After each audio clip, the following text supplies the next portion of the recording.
right. All right, guys, welcome to Cultivate Leadership Project. I am your host, Sam Esquivel. We have a great show for you today. I am so excited to have Gabe Salazar with us. We're going to be talking about the 9 keys of a great leader. Gabe, welcome to the podcast. Welcome to the show, right? Thanks for being with us. I'm so excited to be on. Thank you for having me. Oh, yeah, absolutely. And so what we do is we go through the 9 keys and then we figure out how your story use the keys and how you've developed them so that young people can hear them and say, you know what, if he did it, I can do it. If they're doing it, I can do it. And the goal is to birth leaders, you know what I mean, from young people and just help them become community changers. And so thank you so much. Before I get started, I want to let everybody know that Gabe has a book and it's called Born on Accident, Living with Purpose. I'll put a link in the description. I've actually read it several times. It's a great read. Parents, if you want to put something positive in your kids' mind, get this book for them and tell them, trade off something and say, if you do this for me, I'll buy you this or whatever. Make a deal with them. And I know that this book will help them out. And so, Gabe, you ready? It's like, I'm ready. This is going to be good. I can just feel it. Okay, here we go. So the 9 keys I developed through my life, just like you developed your book and the stuff that you teach through your life. And so the first key is turning negatives into positives. And I believe every great leader has stories where they struggle with something and something great came out of it. Does this, ring a bell or can you speak to this? Absolutely. When we talk about turning negatives into positives, I see it from a different perspective. I was born in the negative. So when you're born in the negative, anything better than that is a positive. And so you got to figure out where your deadline is. Like, what are your expectations and what are your goals? Because if not, you'll always be in the negative. If you don't set your goal and say once I pass this line, I've actually moved forward a little bit, or I moved the needle and moved my family, I moved my community to a better perspective. And that's one thing we hope with all of ours. Everybody wants to, when they become parents, to be able to offer their children and their wife and their husbands like something better than what they had. So, but you'll never be there if you don't actually create that gauge of measure of expectation for your life. You'll always be in the negative, especially when you're comparing yourself, like, oh, look at what they have. Well, your measure should not be on what other people have or don't have. It should be on what your own expectations are, because you'll just be chasing and comparing. And some people say, well, I'm very competitive. There's a big difference between being competitive and comparing. And so I always say that whether you're in the negative, it's all about your perspective. Yeah. Your perspective, you can always feel like you're down, you don't have enough, but there's other things that people can't steal, like your joy, your peace, your happiness, your intent, your ability and drive for life. Yeah. So that's something that regardless of what's around you could still be in you. Some people say that tenacity is like this, like when people say, you can't steal my joy. Yeah. Right. And so everything might be crappy around you. You might not live in the neighborhood or drive the car or have the clothes, but if there's still joy within you, then there's that drive that'll help push you to that positive. And that positivity is so contagious, and it'll push other people around you to that same level too. So going from the negative to positive, we also look at that as your struggles to your opportunity.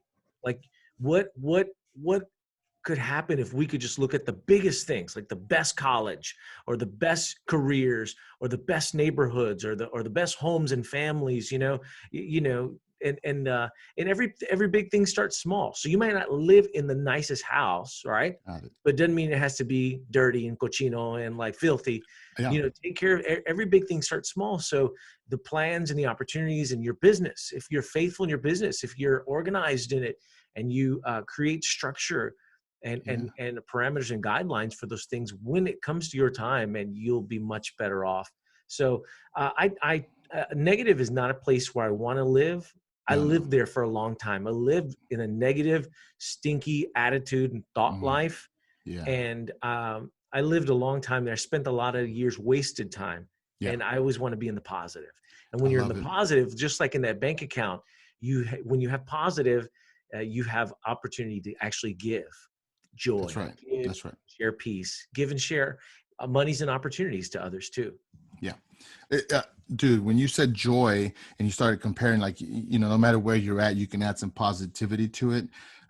Joy is the fuel to positivity. You need something to fuel that positivity. And That's so right. I don't know what it's going to be for everyone, but I kind of caught that when you were talking, and I thought that was a good zinger. You know what I mean? So I wrote that down, and I'm going to put that in the description below. Number two, key number two, and dude, I see you on Instagram and everything that you're doing. And so when I think of Gabe, I think confidence, right? But it had to come from somewhere. You had to develop it somehow. Possibly you had a mentor, which you did because I read the book, but I'm asking, like, mentors help us. So key number two is develop, or confidence development. What helped you develop your confidence, and how did it look before you were confident? Well, you've heard the term fake it till you make it. And there's times in life where I do feel very confident. I'm confident in things that I put most of my energy towards Mm, and my exercise towards.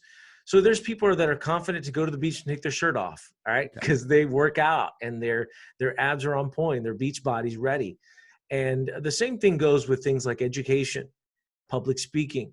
So, you can't be confident in public speaking if you're actually not putting the time in. A lot of Mm, people tell me, "Hey, I'm a professional speaker. How long you been speaking?" Well, this is my first year. Okay, whatever, right? And not to sound like I'm putting somebody down, but it kind of goes to the 10th hour law. yeah. Is man, you're putting in thousands and thousands of stage time hours. Some people say, "Wow, that was the most amazing speech I've ever heard given to teenagers." Well, I do this every day. I Mm, visit about 150, 160 schools every year. And so that confidence is really exercise. It comes from that. Like, I'm that's just good. doing this all the time. Why can Tiger Woods knock the ball like so far every single time? Oh yeah. Because he does it all day long. Every single day, that's what he's doing. Boxers, when they punch somebody, they think, "Oh my gosh, you see that punch?" No, they're punching thousands of punches every single day. Yeah. And so the confidence comes from that exercise. And the other hard thing about confidence that is hard for some people to realize is some people are born with it. Some people are born with just a a swagger of a way they carry themselves Yeah. that exudes confidence, and necessarily doesn't always mean that they're confident, but it's a swagger that they're able to carry and walk with on stage, and a gifting that some Yeah. people have that other people have to work harder to get. Do you feel like it was a gift to you, or do you feel like you had to develop it? the I learned from a very early age that if I could make a classroom laugh, like, I was kind of pushed to another level of popularity. Yeah. So even when in fifth grade, sixth grade, when they'd say, "All right, Gabe, it's your turn to come up here and give your science report," like, it was always going to be goofy. It was always going to be some kind of elaborate stupidness that was going to even get negative attention if it had to, just to make people laugh. And when I was able to redirect that through the leadership of my mentor, to for that to be a positive thing, then I learned how that it was even exponentially powerfully uh, able to help people change their lives in a great way. I love it, man. Focus, guys. If you're listening, I heard the word focus when he was saying that. And if you're lacking confidence, figure out what you're good at or what you want to be good at, and zoom in on that. And I think that'll help you develop the confidence. And then from there, you can use that confidence for other things. Thank you, Gabe. Here we go. Number three. Obviously, you've written a book. You do a lot of things. You speak, and problems have to come up, whether it be with organizational things or just developing yourself. So how do you handle problem solving? And before you go, the reason it's in here, because every great leader has to know how to problem solve. Things are going to come up and you have to adjust in order to keep moving forward. How does problem solving look in your life? Problem solving is it's challenging for some because if you're not able to solve the storm within yourself, Mm, you're usually not going to solve the problems around you. So whether you're in the corporate realm or whether you're in as a family or as a minister, the first storm to calm is the only storm that Christ can calm within yourself. So I've seen leaders blow up in staff mm. meetings. I've seen parents blow up and really actually, they say you can either be a firefighter or you can be a fire lighter. And when you don't have the ability to problem solve within yourself and step back for just a like millisecond, say, hold on, Yeah. you know, and sometimes you need to start a fire, right? And sometimes you don't. I'm really serious. Sometimes you need to say, guys, what in the heck is going on? That will Got it. not happen in this organization. And Yeah. there's times that you have to step back and say, can you guys tell me why you thought that was the best decision to make? Well, you know, I put you guys in a place of responsibility, and you know, next time we got to think about doing something different. Got it. So it's like corporations. I've known guys who have taken over corporations, and they've told me there's two ways to go into a corporation. You go in and you fire everybody, or Yeah. you go in and you lift everybody up, and you just kind of build on what the last person built on. And so there's two. So every environment's different. So you really have to be, you know, wise in figuring out which way to approach each situation. Yeah. But problem solving first starts from within. Got it. You never want to, you know, nothing positive ever comes from anger. Mm. Yeah, you gotta have a good attitude when you're a leader, because you're gonna get tested on a daily if you're walking in leadership. Real. Key number 4, which we've seen a great display so far, by the way, it's communication development. You're obviously a great auditor, a great speaker, but what's the backbones? What's the foundation for your communication, and what helped you in the beginning, and maybe what do you use now to help you keep developing it? Well, I've been doing it for a long time. There's a lot of different skills in communicating. People don't realize it's your stage presence, it's your preparation. Mhm. Some people are gifted. I really don't have to have my notes with me. I can have 5 pages of notes, but if I've gone over them 2 or 3 times, I'm good. Like I can look at something and memorize. Mm. And then what I do is I just take, instead of taking the whole 5 pages with me, I just take one sheet and I put bullet points, and I already know where I'm going with everything. And I've been doing this so long now that I just have to kind of like, okay, what is y'all's focus here? Oh, it's leadership. Cool. Boom. I'll go after this. What's your focus here? Organizational skills and or bully prevention or drug and alcohol awareness. Boom. I already know where I'm going with everything. So this is a lot of preparation. I've heard somebody say, hey, don't you want to pray before you go up and speak? I'm like, why do I need to pray before I go? I'm already prayed up, you know? So you got to go ready. The other thing is I study a lot of preachers. My favorite ones like Joel Osteen, Jensen Franklin, Dr. Robert Jeffress, and for different reasons. I like the way they're able to communicate, storytell. I like the way they don't ramble, but they're able to always bring it to a point. The other thing I do is I listen to a lot of comedians, not to steal their jokes, but comedians are great orators. They are, I mean, they are people winners. The moment they get up on stage, boom, you got to win the audience. And they're storytellers. So Gabriel Iglesias is a great storyteller. Let me think. Sebastian Maniscalco, if you've seen him, he is so great at being physical and kind of turning almost anything into a prop. He turned the microphone into a mop and on, you know. And and I'm always watching comedians for their storytelling skills and their ability. They're on stage a lot, almost more than preachers are. And they're very good, even the way they hold their microphone. And then after that, I study even a lot of news broadcasters. So the way they talk, their skills. My wife is a former news broadcaster, and so she taught me a skill on public speaking. So what you want to do is if you feel like there's a lot of bad things going around, like there's people, they talk like this, and even on professional stuff, I see them like really, they don't want to, they just talk like, so that's like, people, and they'll feel that like, I can't even do it because it's like a vocal fry or a glottal. Some people say, or some people talk really nasally and they'll talk very, so what they challenge people to do if you're really trying to speak, because you don't realize it, like speaking to somebody, whether you have something incredible to say, if you're saying it in a way that's so monotone or heady or people, their ear will only give them so long to listen to it, right? So they say the trick is you hold your nose, and you should be able to speak without like it being nasally. But so Testing 1, 2, 3.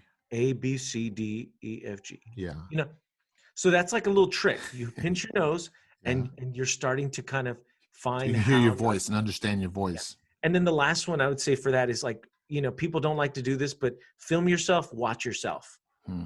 Watch yourself on camera, Yeah. and you'll see little things that you do wrong. Some people, they rock back and forth, so I tell them, turn the volume down. You see them rock back and forth while they talk, or they'll do mannerisms. Some people will say right a lot, right? Or they'll say amen, amen. Hey, I And get so it, those man. The things, safe just words. eliminate those things out of your vocabulary and practice on that. It sucks to do it, but I've gotten to a point now where I can watch myself and be like, I did do that. Why am I doing that? Yeah. And I have that's a things to, you say, better yourself and refine your craft. I have a friend. He gets nervous and he starts pronouncing the S's long. But anyways, I love it. I Or caught three things. an uptick, people will speak, and they speak like they're asking a Hey. question. And then Jesus Yeah. went to the Sea of Galilee, and then he looked at the disciples. Yeah, and you can't catch it unless you record yourself. And so Yeah. that's a good recommendation. Like record yourself with video so you can see those things. And sometimes the best person to show you is yourself. Yeah. And And when you so, talk like that, it shows a total lack of confidence. mm, And the audience, they'll give you those 15 minutes. Oh, he had such a great heart. Wow. What yeah, a, yeah, you know, but they're not going to yeah. recommend you to go and speak at another conference or share the video. Got it. I got three things out of that. One was prep. I love it. And listen to great speakers and to study. So thank you. Yeah, those are great. Number 5, here we go. The first 4 keys, they're kind of like internal things. You have to face them and then develop them. And then from 5 forward, you start seeing a little more outward thing. Okay. Yeah. And so number 5 is goal setting. How have you made goal setting a part of your life? And do you recall a goal you had when you were young that you're living now? And what does your goal setting look like now? Yeah, my goals when I was a kid was to survive and live, because everybody around me was dead. My biological father was shot and left dead. And I always felt like, he was old when he died at Yeah. 23 years old. And so I thought like, I always looked at pictures of him being old. Yeah. And so I didn't think I'd even live at that. Mm. Like, I really didn't. I was always like, oh, okay, that's the time you die. And like, so a lot of violence in my neighborhoods where I was living at in San Antonio and Houston. So I never felt like I could be a doctor or be a this, or I was never goal oriented like that as a kid. But when I changed and turned my life around, my short-term goals, like going to college and graduating and working in a school and then becoming a speaker. And so you set your short-term goals, you set your long-term goals. And my wife and I do that. And in our Bible, or maybe in your diary, you write down the 10 things that you want to accomplish in the next 2 years to 5 years. And you start to knock those things off. And what I've learned is, even if I can't knock off all those goals, if I knock off a few of them, then that's incredible to do. And so I really recommend being able to do that. Mm-hmm.